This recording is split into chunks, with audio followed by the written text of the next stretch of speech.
Hello everyone, welcome back to my channel. তোমরা সবাই কেমন আছো? আশা করছি তোমরা সবাই ভালো আছো, সুস্থ আছো, আর আমিও খুব ভালো আছি। আজকে তোমাদের সামনে বিকালবেলা একটা ভিডিও নিয়ে এসেছি। এখন বাজে হচ্ছে ঘড়িতে সন্ধ্যে 7:15, আর এখন আমি একটু রেডি হয়েছি। আমি আর আমার হাজব্যান্ড যাবো ফুচকা আনতে। মা অনেকদিন ধরে বলছে যে ফুচকা খাবে, আমি তো বললাম যে ঠিক আছে চলো আজকেই খাওয়া যাক, কারণ এখন প্রচণ্ড গরম পড়েছে, তো তাই বাইরের খাবারটা খুব একটা বেশি খাচ্ছি না, অ্যাভয়েডই করছি। তো বাট এই যেহেতু দুদিন আগে বৃষ্টি হয়েছে, তাই একটু ঠান্ডা ঠান্ডা রয়েছে, তো ফুচকাটা খাওয়াই যায়। তাই ভাবলাম তোমাদের সামনে একটা ফুচকা খাওয়ার ভিডিও নিয়ে আসি। ও বলছে খাবে না, তাহলে ঠিক আছে তোমার খেতে হবে না, আমরা দুজনই খাবো। আর আমার বাবা মানে শ্বশুরমশাই, উনিও ফুচকা খেতে ভালোবাসে, তো বাবার জন্য নিয়ে আসবো। তো চলো পুরো ভিডিওটা দেখতে থাকো। এই ফুচকার দোকানে দাঁড়িয়েছিলাম, আর এখানে ফুচকা নিয়েও বাড়ি চলে এসেছি। জাস্ট বাড়িতে আসলাম, ফুচকা টুচকা গুছিয়ে নিয়ে বসেছি। এবার মাও আসছে, বাবাকে ওই ঘরে দিয়ে দিয়েছি ফুচকা খেতে। এবার এখানে আমি, ও আর মা তিনজনে ফুচকা খাবো। ও বলেছিল খাবে না, বাট আমি বললাম যে না একটু খাও, আজকে সবাই মিলে খাচ্ছি, তো রাজি হয়েছে খেতে। তো এই আমরা এখন ফুচকা নিয়ে হামলে করব।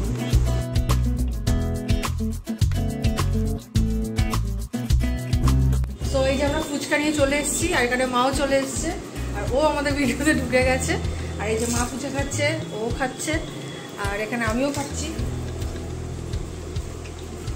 আমাদের রাজারহাটে 10 টাকার 5টা ফুচকা। তোমাদের কোথাকার, কে কোথায় থাকো আর কার কোথায় কিরকম ফুচকার দাম আমাকে কমেন্ট সেকশনে লিখে জানাবে।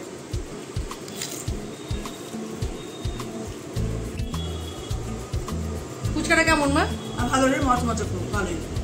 দুদিন বৃষ্টি হচ্ছে, ভেবেছিলাম হয়তো নেতানো হবে না, ভালোই আছে, ঠিক আছে। আর ফুচকা দোকানে প্রচন্ড ভিড়, মানে আমি প্রায় 10-15 মিনিট লাইনে দাঁড়িয়ে থেকে নিয়ে আসলাম। মানে লোকের খাওয়াই শেষ হচ্ছে না, তারপর আমি পার্সেল নেবো বলে আমাকে বললো তুই দাঁড়া, তারপরে আমাকে দিল।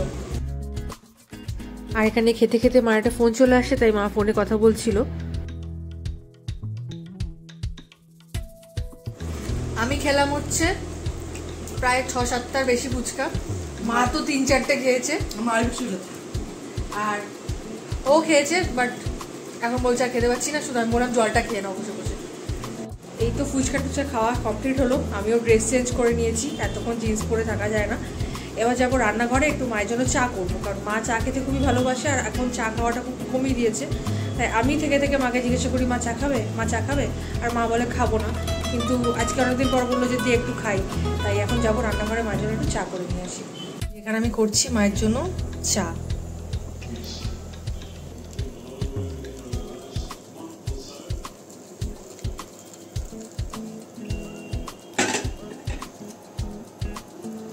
গরম গরম মায়ের জন্য চা। আর এখানে আমি বসিয়ে দিয়েছিলাম ডিম সিদ্ধ, ডিমের ঝোল করব বলে। আর সকালবেলা ভেজ খেয়েছিলাম, তাই রাত্রিবেলার ভেজ ভালো লাগছিল না। চা নিয়ে যাচ্ছি মায়ের জন্য।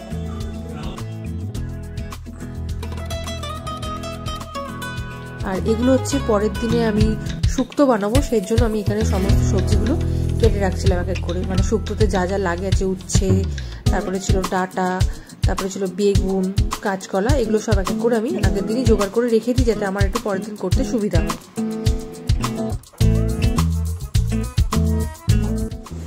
ঘড়িতে বাজে হচ্ছে এখন 10:30, আর এখন যাব হচ্ছে ডিনার করতে।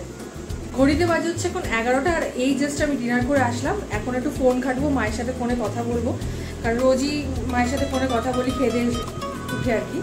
তো ভিডিওটা বেশি বড় করছি না, ভিডিওটা এখানেই শেষ করছি। তোমাদের যদি ভিডিওটা ভালো লেগে থাকে তাহলে প্লিজ কমেন্ট করো, আর যদি নতুন হয়ে থাকো চ্যানেলে, তাহলে চ্যানেলটা অবশ্যই সাবস্ক্রাইব করে দিও যাওয়ার আগে। আর যদি তোমাদের আমাকে কিছু বলার থাকে, মানে আমার ভিডিও সম্বন্ধে ভুল ত্রুটি যাই হয়ে থাকুক, আমাকে অবশ্যই জানাবে। আর নতুন যদি কিছু টাইপের ভিডিও দেখতে চাও, তোমাদের যদি কোনো সাজেশন থাকে আমাকে অবশ্যই জানাবে, আমি সেরকম টাইপের ভিডিও তৈরি করার চেষ্টা করবো। তাহলে আজকের জন্য টাটা, দেখা হচ্ছে অন্য ব্লগ। Bye bye.